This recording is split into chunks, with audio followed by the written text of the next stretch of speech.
Hello, welcome to our class. What does OECD mean? Or if someone asks you the question, what is the meaning of OECD? So we are going to respond to this and the other international institutions abbreviations we know, or what we call the acronyms. But before then, let's look at the other ones we know before we can respond to this. So on this side, we have the acronym, we have OECD, UNO, until ICRC. So what does this acronym mean, OECD? It means Organization for Economic Cooperation and Development. And the founding date for this organization was in 1961. The head office is in Paris, France. The second one is a UNO. UNO means a United Nations Organization. It was founded in 1945 in New York, USA. The next is a Unicef. Unicef means a United Nations Children's Emergency Fund. And it was founded in 1946 in New York, USA. Also, we have a UNDP. UNDP means a United Nations Development Projects, which was founded in 1965 in New York, USA. And we have WHO, which is a World Health Organization, founded in 1948. The head office or the headquarters is in Geneva, Switzerland. We have WEF, or what we call the World Economic Forum, founded in 1971 in Davos, Switzerland. We have ILO, which means International Labour Organization, responsible for labor work in the world.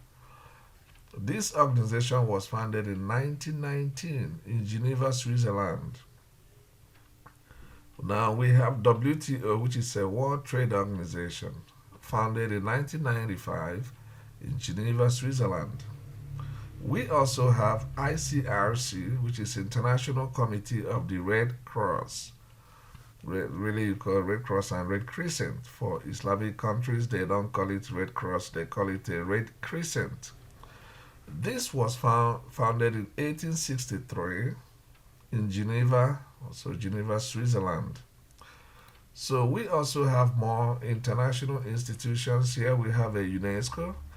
UNESCO means the United Nations Educational, Scientific and Cultural Organization, founded in 1945 in Paris, France. We have FAO, Food and Agricultural Organization, founded in 1945. The head office is in Rome, Italy.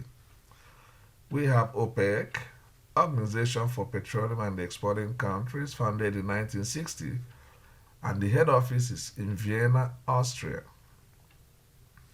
We also have this acronym or abbreviation Amnesty, which is the full name is Amnesty International, founded in 1961 in London, United Kingdom. We have NATO, which is North Atlantic Treaty Organization, founded in 1949. The head office is in Brussels, Belgium. We have FIFA, which is the Federation Internationale, the Football Association, founded in 1904 in Zurich, Switzerland. The head office is in Zurich, Switzerland. We have ICJ, which is International Court of Justice, founded in 1945, and the head office is in Hague, the Netherlands, or what you call the Holland. We have IMF, which is International Monetary Fund, founded in 1945, and the head office is in Washington, D.C. in the USA. The last one we have here is called Interpol. Interpol means International Criminal Police Organization, founded in 1923. The head office is in Lyon, France. So we use these two pages, only these two pages we use here to give examples of the international institutions. There are more we didn't include, so you can find out, you can check the ones you generally see on newspapers, on TVs. You try to find out the meaning of the acronym, that is the full name, also the date it was founded, and where is the headquarters or the head office of the organization. So you can find them out. Now we go to how do we use these institutions? How do we use them when we ask questions and respond? How do we use them? Here, for example, you say, what does OECD mean? Or somebody may also ask you, how many countries make up the organization? So you say what OECD means, Organization for Economic Cooperation and Development. The second part of the question, it is composed of 36 countries. Now the question continues, what is the objective of OECD? Or what does OECD do? Or what is the function of OECD? So any of these questions, they mean the same thing. Then the objective is to increase economic cooperation and development among countries. You don't say between, you say among, because there are more than two countries. Through, how do they do it?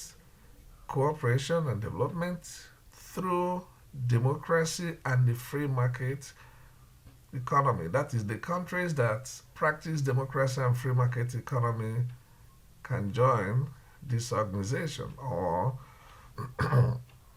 can be members of this.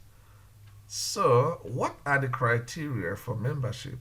Which I have already said here. So, the criteria are for being a member of the organization. What are the criteria? The criteria are democracy and free market economy. So, the countries must be practicing democracy and the free market economy. All right. So the question can continue. When was the organization founded? The organization was founded in 1961 because we are talking about OECD. And then the last one may be, where is the head office or where is the headquarters of OECD? It is in Paris, France. So these are examples of use of this question and then how to respond to the question, right? So after looking at this, we can now give you the same countries now for you now to find out each of the acronym, how many countries are there, are composed of how many countries. Example here is OECD. I have given you 36. What is the objective of OECD? To establish economic cooperation among democratic countries. What are the criteria for membership? Democracy and free market economy. If you practice that, then you can be a member of OECD. So now you are going to find out the same information for UNO, Unicef, UNDP, WHO, WEF, ILO, WTO, ICRC, UNESCO, FAO, OPEC, Amnesty, NATO, FIFA, ICJ, IMF, and the Interpol.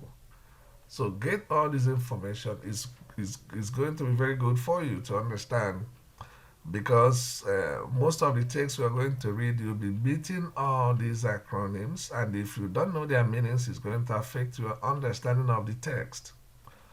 Or you read something and then you try to find out what does it mean, and so on and so forth. So the best thing for you to do is to just sit down, take some time, check for these acronyms on the internet. You can easily get them on Wikipedia, find out what they represent, get all this information so that whenever you are reading text or watching videos or anything and these names come across, you can easily understand what they mean and what they represent. All right? So I wish you good luck and I wish you success in doing it. It's going to be very helpful for you if you do it. It's very, very important. You do it, and if you have any questions, if you have any doubts about any of these topics or any of the institutions, if you still have more questions, put them or write them on the comment section. Okay, so see you in our next class.